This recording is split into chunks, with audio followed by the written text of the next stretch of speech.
How to turn on or turn off Samsung keyboard vibration feedback on the Samsung Galaxy S25, S25 Plus, Edge or Ultra. First, tap on the home button to return back to the home screen.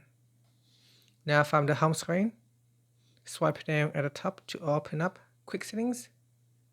Then here, tap on the settings icon.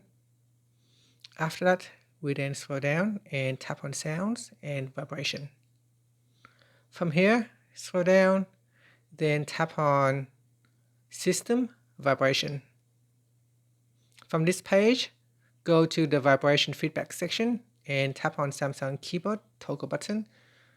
Tap on the toggle button to switch it on or turn off vibration when you are using the Samsung keyboard. When it is turned on and you are using the keyboard, here I will bring up the keyboard.